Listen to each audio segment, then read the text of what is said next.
Manipur, a tiny sensitive border state, has as many as 17 underground insurgent outfits wanting to divide it up further.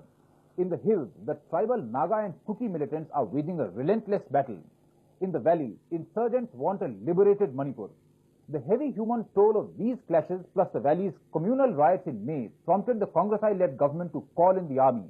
But is that a lasting solution? Is the problem insurmountable? The news track team visited remote Kuki and Naga villages in the hills to find out. They also travelled on the banned National Highway 39 from Imphal to Moreh at great risk to their lives. Mini Ved reports.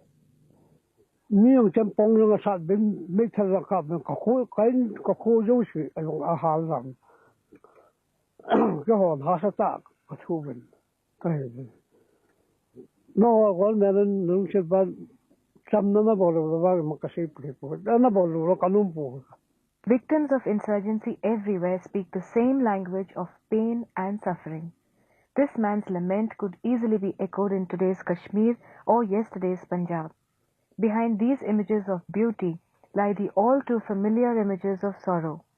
Naga militants set ablaze 22 houses in this Kuki village, Sitta, despite an army post barely 15 minutes away.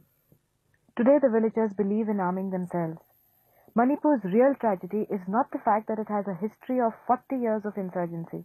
It is that no one, not the government, centre, press or public, pays any attention to it. Manipur's 5 hill districts have, in the last 6 months, seen the most violent phase of the Kuki-Naga feud. What is it all about? The Nagas, represented by the National Socialist Council of Nagaland, want a separate southern Nagaland of their own, which includes substantial areas of Manipur. We are never Indian, and we will never be Indian, and we have our own right. We have our own right to determine our future. On the other side, the Kukis, a migratory tribe originally from Burma, have been spurred by their own newly created Kuki militant organizations to throw up a demand for a separate Kuki land.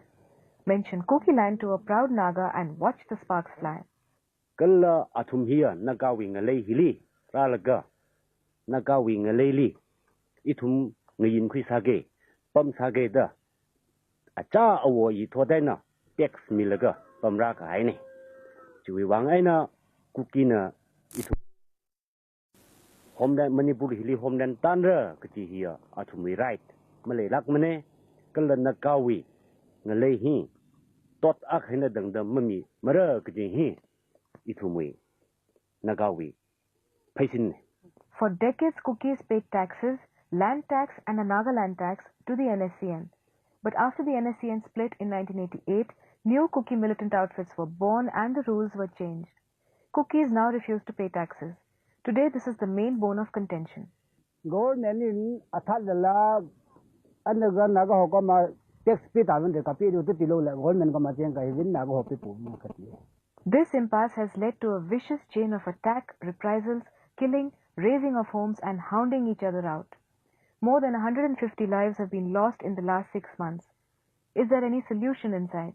There has to be a political solution, and it is the government who has to bring that to the table. Both sides, inflexible in their positions, place the onus of a solution onto the Manipur government, which is clearly in a no-win, or rather can't do anything to win situation. It can't have separate homelands and it can't curb insurgency. I have to admit our deficiency, but deficiency is also partly because we are not determined, we have not political motivation, political determination, but because, the police which is to deal with it is so badly armed and they are so immobile. It is the same syndrome of short-sightedness that seems to afflict insurgency-ridden states in India, whether it is Punjab, Kashmir or the Northeast. Ignore the problem in the initial stages. In the meantime, militants highlight perceived grievances, gather public support, arms and a mass base, and destabilize the police forces. Political leaders playing off one group against the other lose credibility and finally resort to knee-jerk responses which are usually too little and too late. They call in the Green Berets. In Manipur, the army was called in after 100 deaths and gruesome devastation following communal riots in the valley in May. Army is not the solution, I know. But the situation as it is, we have to resort to it. We have to depend on them. center should open up a dialogue with these people, with these insurgents, and try to find a political solution. As in Kashmir and earlier in Punjab, the people's alienation from the national mainstream is very real in Manipur. When the state fails to administer, obviously the insurgents fill the vacuum. In the hills, the Kuki and Naga militants have taken up battle positions. This crucial highway linking Imphal to the border town of Moreh has been completely taken over and all traffic banned by the NSCN. Just recently, they ambushed an army convoy, killing 36 people. Newstrack met KNA representatives who crossed over from the Burma border to talk to us. Do they have any clear strategy on how to achieve their goal of a Kuki land in Burma? They seemed quite confused.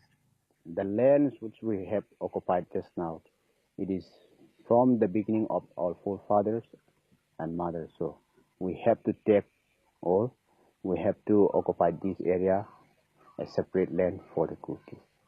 When do you think that you will be able to succeed in this? How long will it take you? We suppose it will take 4 or 5 years. You're going to fight with Burma. What is your military strength? Military train means? Strength. How many arms, how many people? So this is about special training trainers, 600, about 600 volunteers are there. 600 volunteers. And you have sophisticated arms? Yes. We have sophisticated arms like G3, M16, AK-47. Now, do you care about what happens to Kukis in India? If this tension or this harassment or torture will be going so long, some days we can revenge or we can take necessary action. With their ongoing economic and traffic blockade of the Imphal-Moreh road, the NSCN has openly served notice on the KNA. Who wins the battle for Moreh and who emerges the stronger in the Kuki-Naga conflict will definitely not be decided in the near future.